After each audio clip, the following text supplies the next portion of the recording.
Taron Egerton, in my opinion, the perfect Wolverine for the MCU, has finally sat down with an outlet and talks about those rumors. So let's get into that and I'll give you guys my take on it.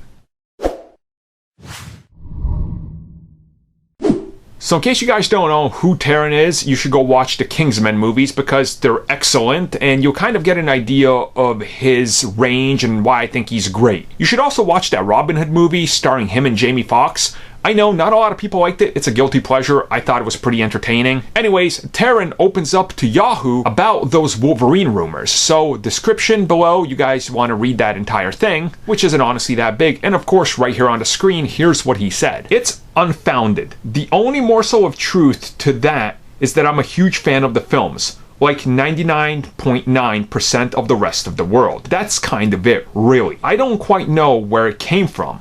I'm flattered, but baffled by it. There's other characters that I think I'd be more suited to. No, you should be Wolverine. Okay, my bias aside, obviously I have a bias. He worked with Matthew Vaughn a lot, and Matthew Vaughn's my second favorite director of all time, director of X-Men First Class. Matthew Vaughn even wanted him at some point to be Wolverine, so bias again. Bias. Anyways, I like how he says that, sometimes all these rumors start as rumors, but they evolve to something else. Benedict Cumberbatch as Doctor Strange is a great example. Brie Larson as Captain Marvel, again, that's a great example of a rumor that actually ended up landing her that role. So maybe he doesn't know, but maybe he's also playing dumb like many other actors have. The ones I always like to bring up are, of course, Benedict Cumberbatch and Paul Rudd, both denying that they were cast as these characters literally a day before they were cast and announced, right? So there's always that possibility.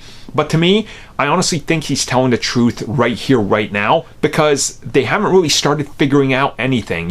If they don't even have an idea or a solid story of who this Logan is, why would you be casting, right? It doesn't make sense to me. Now, I know what you're going to say. They did that with a few characters. Yes, they did that with Spider-Man. They did it with Black Panther.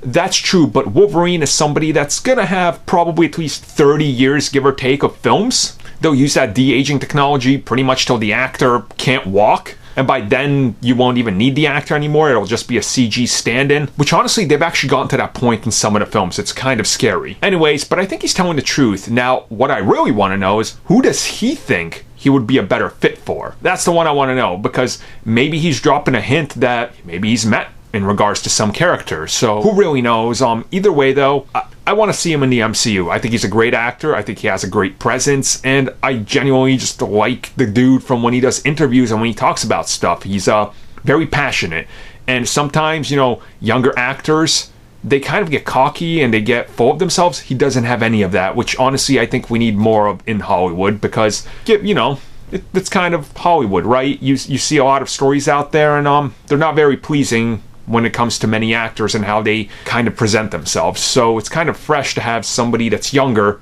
that's so respectable. Reminds me of the likes of Chris Hemsworth and Chris Evans, which, if you look at them, they did pretty good for themselves in the MCU.